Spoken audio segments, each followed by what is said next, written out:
third hospitalization for anaphylaxis that keeps reoccurring. But I have great news. Last night was the first night I made it through without needing epinephrine. That's amazing. That is a big step. I did have one reaction that required Benadryl, but only one dose, so that is really good. I also managed to take my shower last night. I know when I finished the vlog, we didn't know if the orders were going to be changed in time, but they did, so I'm feeling really clean. My hair's still a little bit wet. And breakfast is here, and it's really tasty, and I slept so great other than that reaction, so today has started off really well, and I'm feeling rested and happy. It was so funny.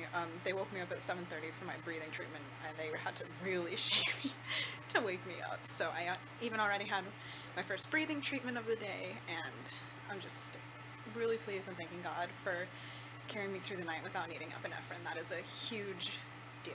It's awesome. And this is my tasty breakfast. Hippo. Harlow's here. Good girl. Judd arrived and helped me get ready for the day. Now he's about to take a nap because unfortunately he's still sick and not feeling great. And I got ready for the day, straightened my hair to the best of my abilities because I was able to take my shower last night, which was awesome. Using room temp water didn't trigger a reaction. It did make me exhausted, but I think that's why I slept so well last night anyways. And no epinephrine last night. First time in this hospital admission I made it through the night without needing an epi. That was awesome. And yeah, my hair usually dries straight. I just like to get the weird kinks out. The straightener. And yeah, it's Sunday. Things go pretty slow in the hospital on the weekends. So we're just gonna relax. I'm gonna do my meds, breathing treatments, and oh, it's also infusion day. My infusion's running. I gotta get hooked back up. They unhooked me so I could get ready for the day. And that's pretty much our day. What it's gonna look like. Lots of relaxing and letting my body heal. Breathing treatment number 2.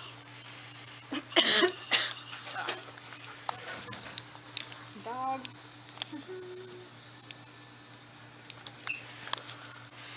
Harlow shoved her nose in Judd's face and woke him up from his nap.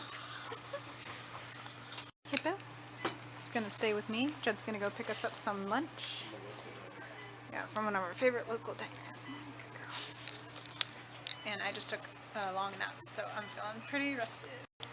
So usually Harlow always goes and leaves with Judd because if I go into severe anaphylaxis while she's here, the nurses are obviously going to be paying attention to me, and no one's going to be telling Harlow, Harlow sit, Harlow down, Harlow stay. And since she's still in training, she needs the directions still.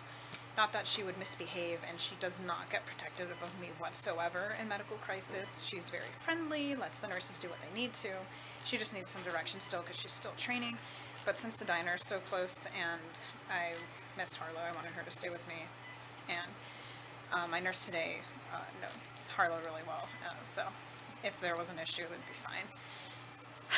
And yeah, today's just going pretty slow. I've taken 3 naps so far, done 2 breathing treatments, had my meds, and straightened my hair. So when we just had lunch, like, I don't know, probably 2 hours ago or so,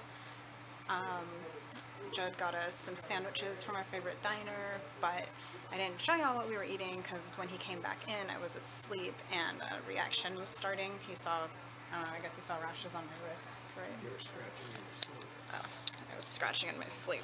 So he called the nurse in and we got IV Benadryl in me right away, and that fixed the reaction, which is, I mean, it's a bummer that I'm having reactions still, but when I get to the point where IV Benadryl is taking care of it and only 1 dose is needed, not 2, that's a really good sign that I'm starting to get over this episode. And since now it's been 3 times I'm dealing with these reactions and hospitalizations, we're starting to see a pattern here. It's kind of like I'll go into anaphylaxis and have anaphylactic episodes very close together in clusters, like 2 or 3 within 12 hours daily, for about 3 or 4 days, and then they'll start to taper off slowly, and I'll have severe allergic reactions that might require just 2 doses of IV Benadryl or maybe just epinephrine, and it kind of just tapers out.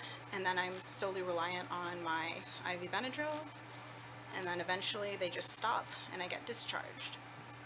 But then it happens again. However, I'm on new medications, H1 and H2 blockers, which are histamine blockers, steroid taper that I'm going to be on for 4 to 6 weeks instead of 4 to 6 days this time, which side effects are bad. It causes swelling and bloating and stomach issues for me. Not to mention sometimes it makes me really emotional, and it gives me night sweats too, which is not fun, but I don't want to end up back in the hospital, so that's fine. And then the cromulin nebulizer, which is a mast cell stabilizer, and the breathing treatments, all that should help, hopefully. And yeah, that's what we did today. Honestly, we've been sleeping a lot. On the weekends, things slow down in the hospital quite significantly, which has been great because this is the first day I felt like I've been able to really rest and sleep as much as I need to, because there's no doctors or testing coming in and waking me up except for my breathing treatments. So all good there, which is good because tomorrow is a super busy day. I have 4 specialist appointments I need to schedule. I got to start the process to medically withdraw from school, which kind of sucks, but it's got to be done because I have to do what's best for my body. And the doctors are back, so the lull of the weekend goes away on Monday and everything picks back up on Monday in the hospitals. So just enjoying our rest day while it's still here. Alrighty, they're going on a snack run and they're going to take Hippo out for a walk. Oh, big yawn. You want to take your leash? Get your leash for her. Yeah, give it. Go. Bye-bye, Pup. See you in a minute. So, in case y'all were wondering, nurses and staff do not have to care for your service dog when you're in the hospital. Legally, they do not have to. They've offered to take Harlow out for me if she was here, and Judd wasn't, because obviously I'm a fall risk. I can't leave the floor because of my telemetry, which watches my heart and all that. But it's just easier to let her stay home and have some time off, and then just come and go with Judd, because remember, she's still a puppy and in training, and if she was here with me all the time, she'd be working mode 24/7, which is a lot to ask of her at this age. She's 19 months, and they finish their training around 2 to 2.5 years. That's when I expect she'll be done. So she behaves really well here, and I think it's because Judd and I make sure we put her needs first, make sure she's not stressed here in the hospital, which she hasn't been at all, which is awesome. And obviously make sure Judd's here to take her out when she needs to go, and she gets plenty of exercise at home with Judd, and so that's how we do things. That's why she doesn't stay with me the entire time, because I can't take her out, and I just don't want to ask too much of her. I don't want to burn her out. Alright. Snacks! Snacks! My favorite snacks! Harlow, did you have fun? Yeah? Was she good? She is good. Good. Good, Papa! Thanks for the snacks! So I ventured for my usual meals of what I ordered here and got the grilled chicken sandwich, but I'm debating as to whether or not it looks appealing. We got Harlow some carrots and celery, chicken noodle soup for Judd, of course the cake. So I'm sticking to the dinner of champions. Rice Krispie Treats and Mr. Pibb. Yeah, well, the Rice Can't go wrong Rice Krispie Treats were for me. I'm gonna try this and we'll see how it is. Okay, I guess I can only have forks now. Am I like a risk at having a knife? I gotta spread my mayo with my... This is not working. When I was in basic, I used a spoon for 9 or 16 weeks. You can do it. Hey, I didn't sign up for this, so you signed up for basic. You Alright. kind of did sign up for this. Shit. Alright, I'm gonna try this.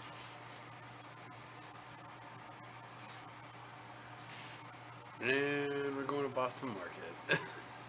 Okay, that's bad. Like, this hospital has good food. You just have to order it, so my mistake for trying to be a little adventurous. Spit. Namaste. Aww. Good girl. She's so happy about it. This food is not edible. Judd's gonna go pick us up some Boston Market for dinner, but right before he headed out, the doctor came in, not my attending doctor. She was my attending doctor my very first hospitalization. And the second time. And no, I had Dr. Nonamaker the second Oh, time. you're right. Yeah. So anyways, she's covering for him this weekend and basically said, it's great that I didn't need epinephrine, woo-hoo, but I'm still having reactions that require IV Benadryl, and the fact that I require IV medications is reason enough to keep me here. So I'm almost there, but not there quite yet. Judd has predicted I will be discharged on Tuesday, and he's usually pretty spot on with those predictions, but we'll see. I'm hoping I can go home tomorrow, but we'll see. And that's about it. I was just going to finish up the vlog here because honestly, literally, we just slept all day, rested, breathing treatments, letting my body heal, and hoping for no allergic reactions. So, thank you so much for joining us on our adventure. Also, shout out to my cousin Christy. I love you and miss you guys, and love you hopefully guys. we will come and see I you do want to come see you also. with your awesome little kids. Love you guys. Bye.